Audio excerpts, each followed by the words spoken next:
Hi, this is Jim and welcome back to my YouTube channel. At ito na nga, post ni David Licao kanina sa Facebook. Sabi, nood tayo ng Pulang Araw 8 p.m. on Netflix and GMA. At ito naman, post ni Genre, ayan, taping ng Pulang Araw, mga antique ng muebles. At yun na nga, si Kuya John, na driver ni David Licao ko, ay ni-reveal na sa Pampanga sila nag-taping kanina. At ito naman post ng Netflix PH, sabi, he's consistent and I love him. At ito nga ay yung mahal na mahal kita ni David Licao ko. Na nirepost naman ni David Licao ko at nirepost din ni Juancho Trevino. Bakit sila nirepost ni Juancho Trevino? Hindi naman siya kasama doon sa Pulang Araw. Ano to, Juancho? Book sa'yo. Anyway, pinost nga ni Barbie Fortesa sa kanyang IG stories ang hashtag Pulang Araw Pambobomba at maging ni David Licao ko. At ito naman more pictures of Barbie Fortesa and my favorite Christine Reyes sa Posh Nails opening. Ang takat pala ni Sofia Pablo, no? At saka ni Ashley, tingnan mo. Medyo nakayuko na si Sofia at sa dalawa. At maliit talaga si Barbie, guys. Ano nga, si Miss Christine Reyes. Ayan, the pretty Christine Reyes and Barbie Fortesa. At next naman ay in-interview si Barbie kagabi sa 24 Oras. Let's watch this. Na Pulang Araw sa pagganap ni David Licao ko as Hiroshi. Pero kung may isang tao raw na sobrang natutuwa at proud para kay David, ito'y walang iba kundi ang other half ng barda na si Barbie Fortesa. Bakit hindi mo lang nilagay mo itong mga sugat mo rito? Tao rin naman siya, kailangan niya rin ng tulong. Sabi ko nga, umpisa pa lang nung taping, nakita ko na yung sinimulan niyang mahalin yung craft, sinimulan niyang mahalin yung character ni Hiroshi. Talagang in-embrace niya yung character, kinilala niyang mabuti. Kaya bawat performance niya, talagang nakikita mo yung improvement niya na nakakatuwa and nakaka-proud. Sobrang ganda raw ng friendship ni na Barbie at David na umaabot sa puntong di lang trabaho ang kanilang pinag-uusapan. I'd like to think na mas nagiging close kami ni David sa kada pagkakataon na magkasama kami at magkatrabaho kami sa project.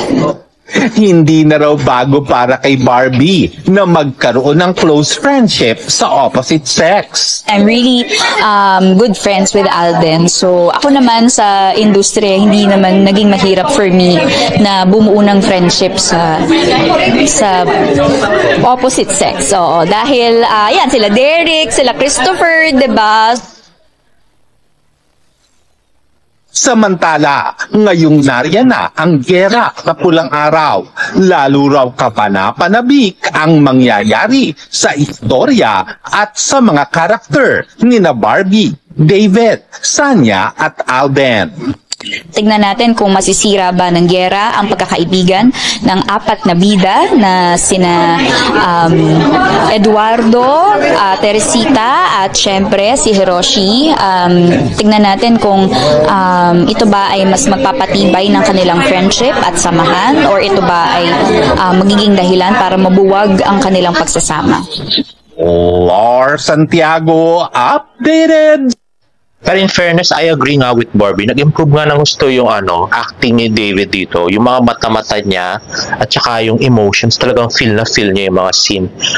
Embrace na embrace niya ito yung Hiroshi Tanaka at saka yung magpipigil ng damdamin. Grabe. At next naman ay post ng GMA Network, Pulang Araw exclusive ang bag naman ni Barbie Fortesa. Titingnan natin kung ano ang laman. Tumutok tuwing 8 p.m. sa GMA Prime. Let's watch this. Magandang gabi. Ako po muli si Miding. Yung background po natin naman si Miding. Ay, hindi. Charot lang. Si Adelina. Pasok po tayo. Ay, Ano ba yan? Nagpapahinga naman. ay, nagpapahinga po siya. Pasensya. Tulog na tulog. Loka-lokang Barbie, nag-inject na naman ng joke. Po siya. Ay, hello po. Okay. Etong una ay parang card? Yes, card. Card. Oh, card. Basta card yan? Basta card sa isang coffee shop. At syempre, earphones kasi minsan masyado siyang maingay. ay syempre panali ng buhok. Kasi favorite ko yan, yung pagka-pack up, tatanggalin ko yung mga tali, mga hairpin, tapos magtatali na tayo ng buhok, ready to slip na sa car. At syempre meron tayong tinatawag na white flower. Para pag masyadong busog, kabag. Pwede mong ilagay dito, pwede mong ilagay dito, pwede mong ilagay dito pag nagigilo ka sa biyahe. Mga ganyan. So, una ay ang aking salamin. So, ayan. Ay, ang ganda naman. Iba talaga. Bagay nga sa'yo, dear. Oh, akala mo yan siya. Kanina ba sa baboy ko? Di, syempre meron tayong ganito. Oh, di ba? Meron tayong tinatawag na medicine pouch. Okay. Oo, para syempre meron tayo dyan mga paracetamol for the sakit ng julo or mga kung may mga nararamdaman kong anik-anik. Ito para sa yung babad na yung mga pa-empatch. Oh, ito naman ay ang tinatawag nating pangtanggal ng oil. Pangtanggal ng hard work. Yes. And long drive. Yes. Alcohol. Na parang paubos. Pwede mo siyang lagyan ng keychain dito, tapos lalagay mo sa bag mo. Another inaamoy. Oo. Important to. Kasi may hihilihin ako sa biyahe. May pumasok. Hindi para pumasok sa ibang Herbs and spices. Tapos ito ay charger ng itong iPad. Yes. Gamot ulit. Vitamins. Important yan. Very important. Ganon. Okay, alam mo na. Meron tayong tinatawag na lip balm. Lip balm. Social, oo.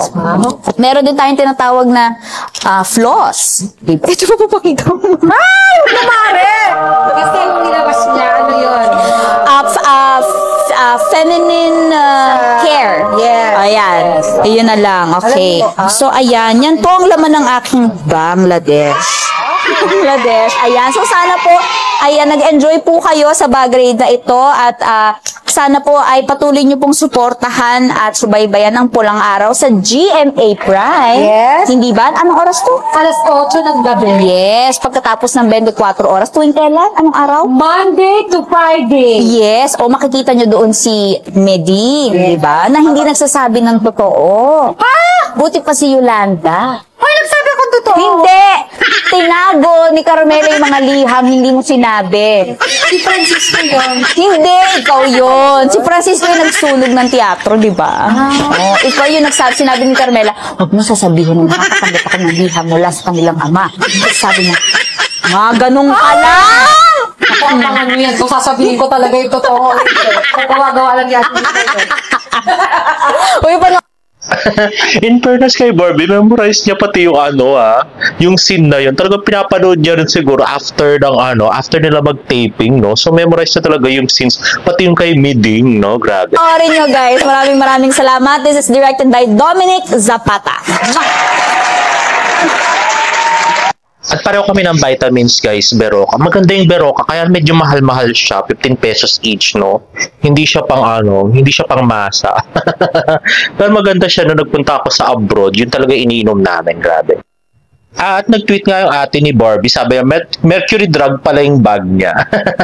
Buwaha, puro gamot. True, no? Maganda naman kasi yung prepared ka sa gamot, kaysa yung nagkakasakit ka, di ba? At next naman ay post ni James Licauco na mukhang coffee shop yata to. At ito nga post ni James Licauco, Chingu Coffee Run. At yun na nga, first commercial ad. Ay, congratulations, James. Ang cute niya, no? Ang cute nila pareho ng aso. Ayan. Chingu, get your Chingu coffee brewed straight from Korea. Tingnan mo, ang cute niya talaga, no? Artistahin talaga siya. Pwedeng-pwede. At ito nga, zoom in natin ang kagwapuhan ni James. At next ay more pictures na pinost niya sa kanyang Instagram. At ito may caption na, with my dream doggo. At kasama niya si Denise Antea. At ito na nga guys, let's watch James Licauco's first commercial. 안녕하세요, 친구야. Coffee run?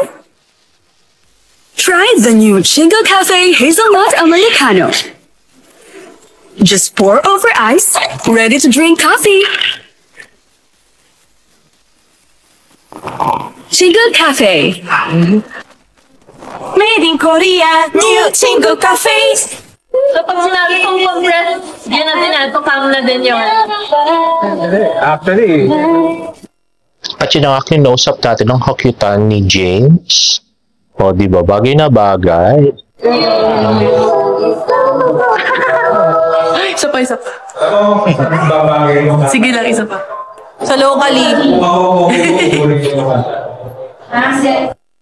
Grabe, ang cute niya doon. Tingnan niya, di ba? Oh, may pag ganyan-ganyan. Oh, di ba?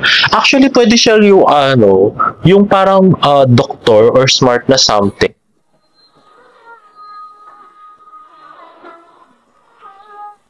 I think bagay siya mag-cameo sa Abot Kamay. Kahit guesting lang, no? And this is another video from the cute and nerdy James Licauco. Let's watch this. And the very cute James. Yan dapat yung mga hinahanap ng sparkle, di ba? Mga ganyan ka-cute. Anyway, guys, if you like this video, please give it a thumbs up and please subscribe to my YouTube channel for more Bardo updates. See you in my next vlog. Bye!